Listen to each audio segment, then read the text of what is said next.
नमस्कार। जय श्री राम। कैसे हैं? स्वागत है आप सभी का पुनः एक बार आपके इस प्रिय चैनल पर। मित्रों, कलयुग जो है अर्थ युग है। आप ये जानते ही होंगे कि अगर आपके पास पैसा नहीं है, धन नहीं है, तो आप कितने भी शिक्षित हों, कितने भी विद्वान हों, कितने भी सज्जन हों, शरीफ हों, आपका कोई नहीं है। जब गरीबी आती है ना, तो कहते हैं छाया भी अपना साथ छोड़ देती है। अपने ही लोग ऐसा व्यवहार करने लगते हैं कि जिससे लगता हो कि आप उससे मिलने तो प्रेम से गए हैं, लेकिन अगला ये सोचता है ऐसा ना हो कहीं कुछ मांगने आ गए हो। कोई साथ नहीं देता है इस मामले में, कोई भी किसी का नहीं।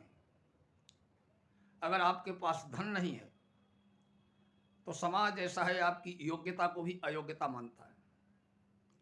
आप किसी को अच्छी बात बताएंगे, वो भी गलत मानेंगे। और अगर आपके पास धन है तो भले कितने बड़े मूर्ख हो, आपको कोई जानकारी न हो, कोई योग्यता न हो, केवल धन हो, तो फिर आप अगर गलत सलाह भी देंगे, गलत बात भी करेंगे, तो लोग अच्छा मानेंगे कि हाँ हाँ आप तो बड़े भाई विद्वान आदमी हो, बहुत। इसलिए टका धर्म टका कर्म टका ही परमम तपम। कलयुग में पैसा ही धर्म है, पैसा ही कर्म है, पैसा ही परम तप है। जिसके पास धन नहीं वो मूर्ख है। ये सीधा सा फॉर्मूला है इस समाज का। आपकी गरीबी में कोई भी आपका साथ नहीं देने वाला है। सबसे पहले तो आपके अपने ही आपका साथ छोड़ के किनारे खड़े हो जाएंगे, मरने दो। इसलिए हर प्रयास करके, हर यत्न करिए जिससे धन पैदा हो। उसके लिए प्रथम तो यह है कि घर में शांति होनी चाहिए, सुमति होनी चाहिए। गोस्वामी जी लिखते हैं, जहां सुमति तहां संपत्ति नाना, और जहां कुमति तहां विपत्ति निधाना। जहां सुमति है, आपसी प्रेम है, सौहार्द है, वहां भगवती लक्ष्मी की अनंत कृपा होती है। अगर आप भाई भाई में प्रेम है, माँ बेटे में प्रेम है, पति पत्नी में प्रेम है, बाप बेटे में प्रेम है, स्नेह है, तो निश्चित है आपकी उन्नति कोई नहीं रोक सकता। आपकी उन्नति अवश्यंभावी है। अगर आपस में कलेश है, कलह है, अविश्वास है, तो उन्नति के प्रयास भले कितने कर लें, लेकिन बहुत असंभव काम है। इसलिए प्रथम प्रयास तो ये होना चाहिए कि आपस में स्नेह बना के रखिए, आपस में सौहार्द बना के रखिए। घर में हर तरीके का सौहार्द अवश्यंभावी है, आवश्यक है। आज मैं आपको एक ऐसा उपाय बताने जा रहा हूं, ऐसा मंत्र बताने जा रहा हूं, जिसका अगर प्रयोग आप प्रतिदिन करेंगे तो देखो, धन वर्षा तो होती नहीं है। ये मत मानो कि मैं मंत्र जप कर लूंगा तो बस धन कहीं बारिश होने लगेगी, ऐसा कुछ नहीं।